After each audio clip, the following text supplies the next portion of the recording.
Pembacaan dari kitab pertama Makabe. Daripada mereka itulah terbit sebuah tunas yang berdosa, yaitu Antiokus Epiphanes, putra Raja Antiokus. Ia telah menjadi sandera di Roma. Antiokus Epiphanes menjadi raja dalam tahun 137 di zaman pemerintahan Yunani. Di masa itu, tampil dari Israel beberapa orang jahat yang meyakinkan banyak orang dengan berkata, "Marilah kita pergi dan mengadakan perjanjian dengan bangsa-bangsa di keliling kita. Sebab sejak kita menyendiri, maka kita ditimpa banyak malapetaka." Usulnya itu diterima baik. Maka beberapa orang dari kalangan rakyat bersedia untuk menghadap raja. Mereka diberi hak oleh raja untuk menuruti adat istiadat bangsa-bangsa lain. Kemudian orang-orang itu membangun di Yerusalem sebuah gelanggang olahraga menurut adat bangsa-bangsa lain. Mereka pun memulihkan kuluk mereka pula, dan murtadlah mereka dari perjanjian kudus. Mereka bergabung dengan bangsa-bangsa lain dan menjual dirinya untuk berbuat jahat.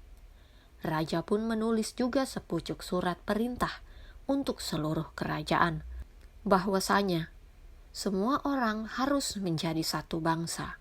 Masing-masing harus melepaskan adatnya sendiri. Maka semua bangsa menyesuaikan diri dengan titah raja itu, juga dari Israel.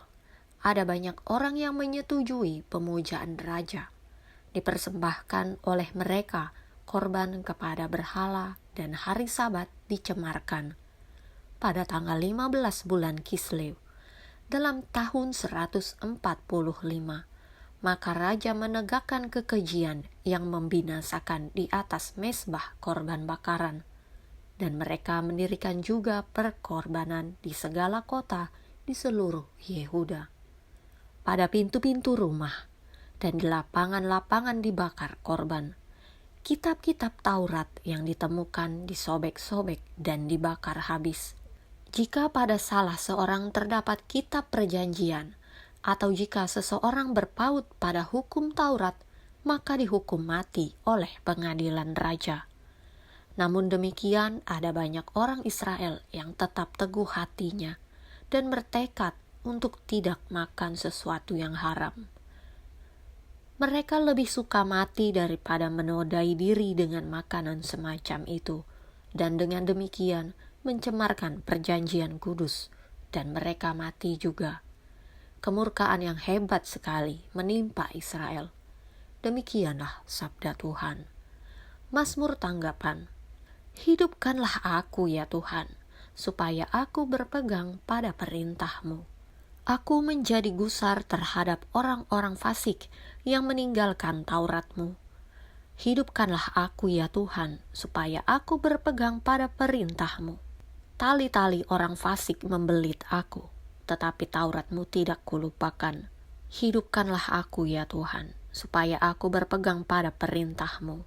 Bebaskanlah aku daripada pemerasan manusia, supaya aku berpegang pada titah-titah-Mu.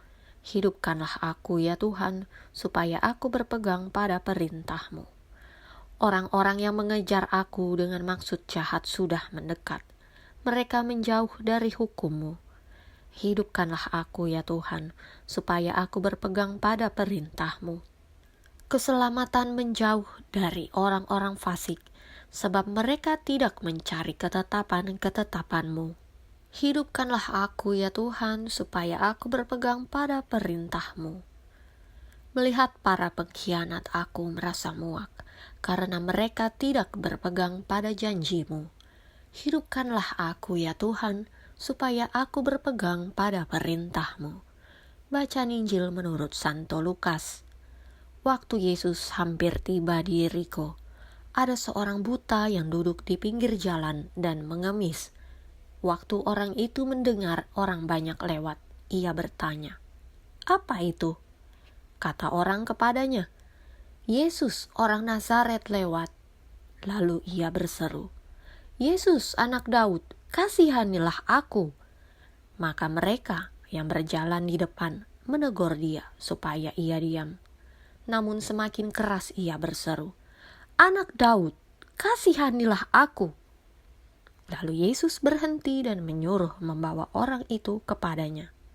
Dan ketika ia telah berada di dekatnya, Yesus bertanya kepadanya, "Apa yang kau kehendaki supaya aku perbuat bagimu?"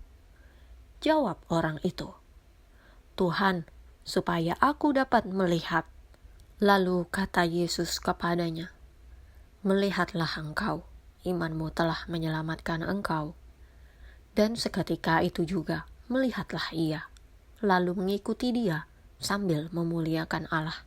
Seluruh rakyat melihat hal itu dan memuji-muji Allah. Demikianlah Injil Tuhan.